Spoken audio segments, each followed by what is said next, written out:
Brewers log, January 9th, 2022. It's been a while since I've actually done a Brewers log, but it's been a while since I've actually done anything with any of my ciders or meads. So today I finally cleaned up my area and threw out a few things that, such as some of my kombucha and some of that stuff that was way beyond what it was even salvageable. But one of the things that I decided I was saving was the last few things of cider I made. Both of these started on 5/24/21, so the end of May. So they're a little over 6 months old at this point, and overall they didn't look like they were too bad. As you can see on this one, it hasn't been racked yet. It has what I would usually have considered some of the yeast remnants on the top, and so I didn't think anything of it, and so I racked the first one. Looks pretty good. All that stuff is left in the container, and I was able to rack it off. It doesn't have quite the same taste or flavor that I expected from before, but I don't know if that was because it's 6 months or whether there was something wrong with it. But I wanted to go ahead and record and show a little bit of what that section on the top looks like. To me, it is not mold. It just kind of, I would guess it's just the remnants of the yeast, but I also notice how there is very little yeast in the bottom of it too. I don't know if some of the alcohol is burned off. There is still a little bit of liquid in the tube, so it hasn't sealed up, and I can actually see that there's still pressure, so I don't think any air has got into it, so it would be all CO2 and whatever was down in there. So I don't think it's bad, but it tastes a little bit different, so I wanted to record and show that if I figure out that this is a kind of mold or something like that, then I may just end up throwing it out. But it definitely has after that longer period, it has I guess a musty flavor to it, but I don't know exactly what's the difference in it. But I decided I better show something and showing actually what was on top of it in case I do run into any issues with it.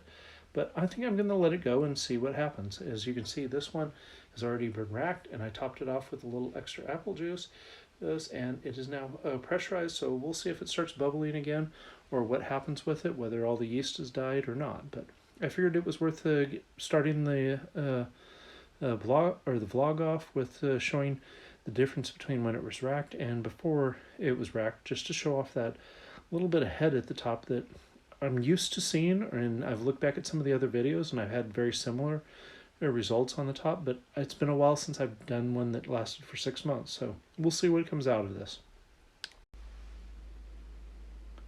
So after racking the second bottle, it's kind of interesting how two ciders, same honey, same apple juice, same yeast, made on the same day, can come out so drastically different.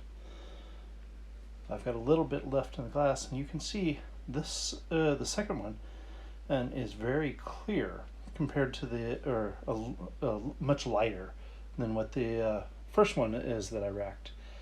And the difference in taste is just amazing. The second one has a zing to the end of it, like it has citrus or something extra to it, giving it that little extra bite.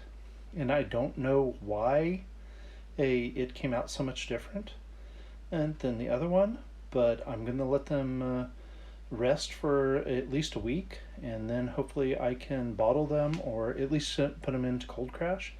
But I'm just always amazed when I make some of the ciders, and I make 2 jars that should be almost identical because they were made at the same time, made the exact same way. Most of the ingredients were from some bottles that were similar or the same, and yet it comes out so different. I did realize that I'm not sure I had used the PSH or this honey in any other batch before this. I've got a couple other bottles to use, but I don't think I'd actually finished any of these bottles, so I believe that was the first time I used that honey, and it maybe that honey is making a difference in the flavor. But it's just amazing that both of these came out so different than my normal ciders. I don't know how much of that is because it's 6 months, I don't know how much of it is due to other reasons, but it definitely came out different, and it should be interesting to see how they drink once they're bottled.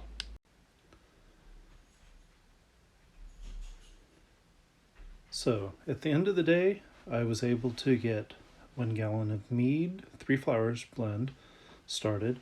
I have one that is brown sugar that I labeled wrong. Looks like I put Nate's honey on it, so I'll need to correct that. And then 1 gallon of cider that is Nate's honey. Each of those have 1 cup of either brown sugar or honey in it.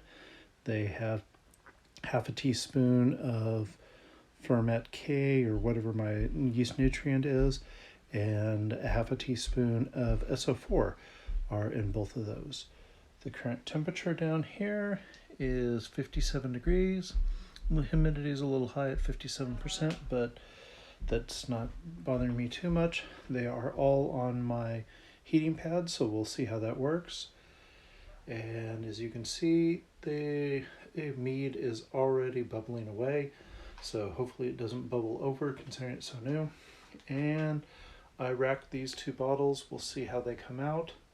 That's how I started today, with how these were a little bit different, so we'll see how it works. So my hope right now is that I will be able to continue brewing cider all year long. My goal is at least to start 2 or 3 gallons every week, hopefully a mead and maybe 2 ciders, and hopefully I'll continue from there. Now that I realize I've been doing this for 5 years on and off, hopefully this year I'll be able to continue with it and actually get a chance to do more experimenting and get better understanding. It's amazing how most of what I do is still the same as it was in the end of 2015, beginning of 2016 when I started this vlog, in that I still do use a 2-cup measuring cup and measure in my honey and my cider or my brown sugar and cider. And I usually use SO4 is still my preferred yeast after 5 years. I still have some other yeasts that I'll use, and like for my meads, they're going to use a little more different yeast because they're going to be more of a champagne style or more of a harder or a wine that I'm going to use for it. But hopefully I'll get back into this and can do it on a regular basis, and we'll be able to keep up with it this time. And so that is what I've got started in 2022, and hopefully I will continue on this path and won't be taking 6 months before I get around to racking stuff again.